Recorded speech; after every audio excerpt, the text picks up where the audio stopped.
Le président américain Donald Trump a déclaré cette semaine que le soutien américain à l'Ukraine devrait être compensé par un accès aux ressources naturelles ukrainiennes. Des déclarations qui ont fait beaucoup parler, mais qui s'inscrivent dans une stratégie bien précise de Donald Trump. Alors, quelle est-elle et que réclame précisément le président américain? Salut, c'est Blanche. Hugo est à nouveau absent aujourd'hui, donc je prends le relais. On est parti pour un nouveau résumé de l'actualité en une dizaine de minutes. C'est une nouvelle approche dans les négociations de paix entre l'Ukraine et la Russie. On le sait, Donald Trump prend le sujet très au sérieux, allant même jusqu'à déclarer pendant sa campagne qu'il pouvait régler le conflit en 24 heures. Bon, on l'a vu, depuis, son équipe est revenue sur ses propos, déclarant que les négociations pourraient prendre plusieurs mois. D'ailleurs, un plan de paix américain devrait être bientôt présenté. Mais depuis quelques jours, en attendant ces fameuses négociations de paix, il y a un nouvel élément qui rentre en compte, c'est la question d'un accès aux minerais ukrainiens en échange du soutien militaire des États-Unis à l'Ukraine. Cette proposition, elle ne sort pas de nulle part. En fait, en septembre, le président ukrainien Volodymyr Zelensky en avait directement parlé à Donald Trump alors qu'il était en campagne pour la présidentielle américaine. Volodymyr Zelensky a d'ailleurs rappelé récemment que ce partage des ressources faisait partie de son plan pour la victoire qu'il avait présenté en octobre 2024. Nous sommes ouverts au fait que les minerais puissent être développés avec nos partenaires qui nous aident à protéger notre territoire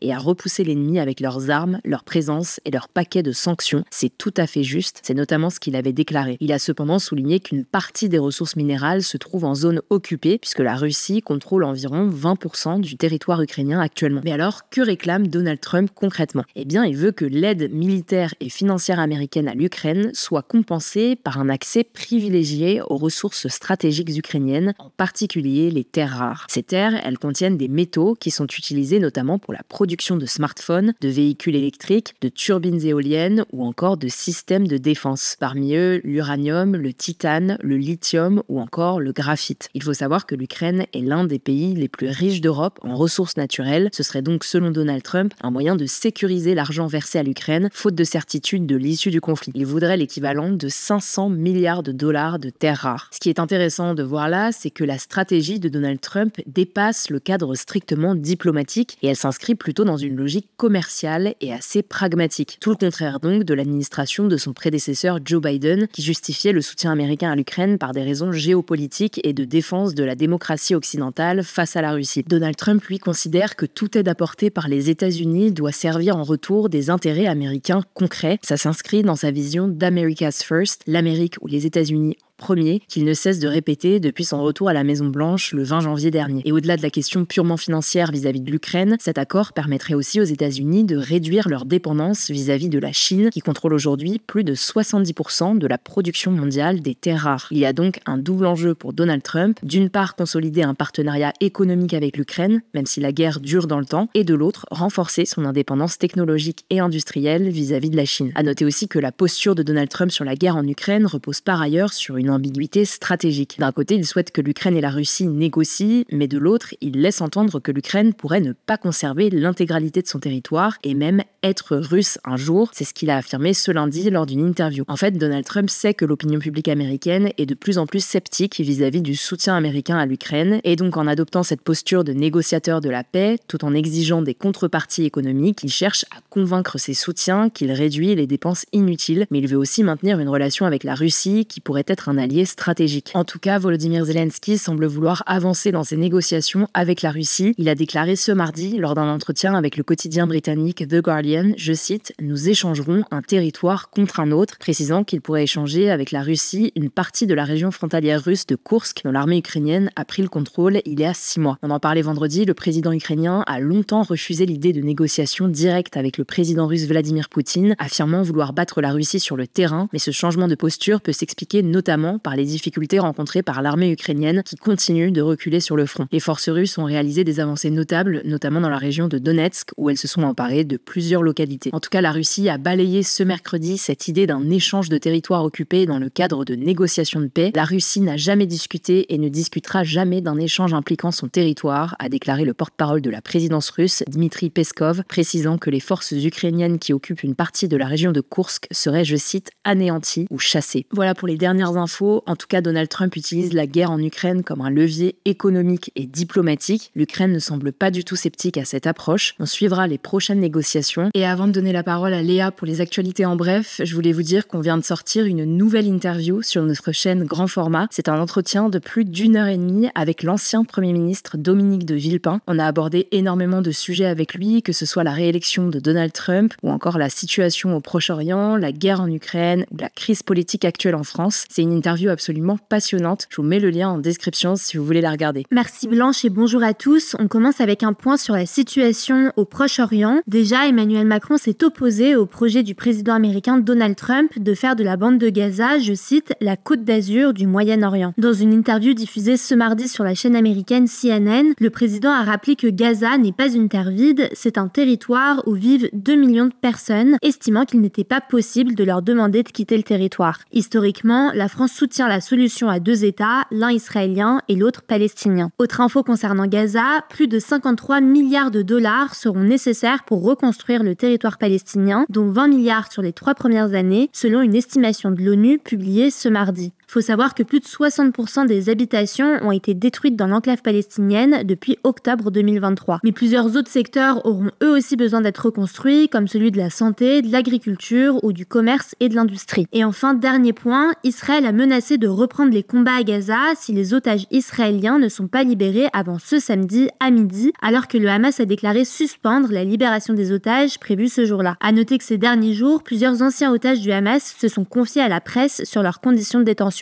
Le franco-israélien Ofer Calderon a notamment expliqué avoir été détenu, je cite, dans des tunnels sans voir la lumière du jour, sans accès aux médias, dans des conditions de faim extrêmes, pendant des mois entiers sans prendre de douche ni recevoir de soins appropriés. Deuxième actu, on voulait revenir sur les dernières infos concernant le meurtre de Louise, cette collégienne de 11 ans retrouvée morte ce samedi dans un bois en Essonne après avoir disparu la veille. Ce lundi, le principal suspect, Owen L, âgé de 23 ans, a été placé en garde à vue. Il avait été interpellé grâce à des images de vidéosurveillance de la ville où il a été identifié par des voisins. Ce mardi, des analyses ont révélé des traces de son ADN sur les mains de la collégienne. Il a finalement reconnu les faits en garde à vue ce mercredi matin, a indiqué le parquet d'Evry. Pour le moment, le mobile du crime reste inconnu. À noter que Owen L était déjà connu de la police pour des délits mineurs, dont un fait de violence, selon BFM TV. Toujours selon BFM, sa petite sœur avait déposé une main courante contre lui pour des violences. Troisième actu, plusieurs mesures visant à améliorer la sécurité dans les transports en commun ont été adoptées ce mardi par les députés. Parmi les mesures phares, il y a l'autorisation pour les forces de sécurité de la SNCF et de la RATP de procéder à des palpations sans l'accord des préfets, mais aussi d'agir sur la voie publique aux abords immédiats des gares et non plus seulement à l'intérieur. L'Assemblée nationale a aussi validé l'utilisation permanente des caméras piétons pour les contrôleurs. Il s'agit de dispositifs qui leur permettent de filmer leur intervention en direct. En tout cas, ce texte divise les élus, notamment à gauche, qui y voient une proposition de loi qui va à l'encontre de certains droits fondamentaux. Pour la députée PS Céline Thiébaut-Martinez, il s'agit d'un texte liberticide. À noter qu'il avait déjà été adopté par le Sénat en février 2024, mais il avait ensuite été bloqué après la dissolution de l'Assemblée nationale en juin et la censure du gouvernement de Michel Barnier en décembre. Il a donc finalement été approuvé à l'Assemblée par 139 voix contre 59 ce mardi. Le texte doit maintenant être finalisé en commission mixte paritaire. On suivra ça. Quatrième actu, l'île d'Amsterdam, une île française située dans l'océan Indien, est ravagée par un incendie depuis le 15 janvier. Le feu a déjà détruit près de 50% du territoire de 58 km² selon la préfecture des terres australes et antarctiques françaises. Les 31 habitants de cette île, qui sont majoritairement des scientifiques et des militaires, ont été évacués vers la Réunion. La préfecture a expliqué qu'il n'y avait aucun moyen d'éteindre le feu à cause de l'isolement de l'île. Alors pour le moment, les causes du feu restent inconnues, mais la végétation sèche et les vents forts favorisent sa propagation. À noter que l'île d'Amsterdam abrite une biodiversité unique, dont l'albatros d'Amsterdam, une espèce en danger critique d'extinction, ainsi que des otaries à fourrure et des éléphants de mer. Cinquième actu, rapidement, vu qu'on en parlait hier, le site de la marque du rappeur américain Kanye West a été désactivé ce mardi après la mise en vente de t-shirts avec une croix gammée, le symbole des nazis. Pour Shopify, l'hébergeur du site qui gère les paiements, la page de Kanye West a violé les conditions de l'entreprise. Le rappeur a aussi quitté le réseau social X ce lundi après une série de publications antisémites, racistes, misogynes et pornographiques. Pour le moment, on ne sait pas pas si son compte a été supprimé de la plateforme ou si Kanye West a désactivé son compte lui-même. Je vous renvoie à nos actus d'hier si vous voulez en savoir plus. Et on finit avec cette actu. La moitié des réponses des intelligences artificielles génératives sur l'actualité ne sont pas fiables selon une étude de la BBC. Les chercheurs ont testé 4 IA accessibles au grand public, à savoir ChatGPT d'OpenAI, Copilot de Microsoft, Gemini de Google et Perplexity. Ils leur ont posé des questions sur l'actualité en les incitant à utiliser des articles de BBC News. Et résultat, 51% des réponses présentaient, je cite, des problèmes significatifs d'une manière ou d'une autre et 19% des contenus citant la BBC contenaient des erreurs factuelles comme des fausses déclarations ou des chiffres incorrects. La BBC a indiqué qu'elle continuerait à mener ce type d'expérimentation à l'avenir afin de suivre les évolutions possibles des intelligences artificielles. Merci Léa pour ces actualités en bref et aujourd'hui on vous propose un débat du jour. Utilisez-vous l'IA pour vos recherches quotidiennes? N'hésitez pas à répondre par oui ou par non et mettre vos arguments dans les commentaires. C'est tout pour moi, merci beaucoup d'avoir suivi ces actualités. Prenez soin de vous, prenez soin de vos proches et je vous dis à bientôt.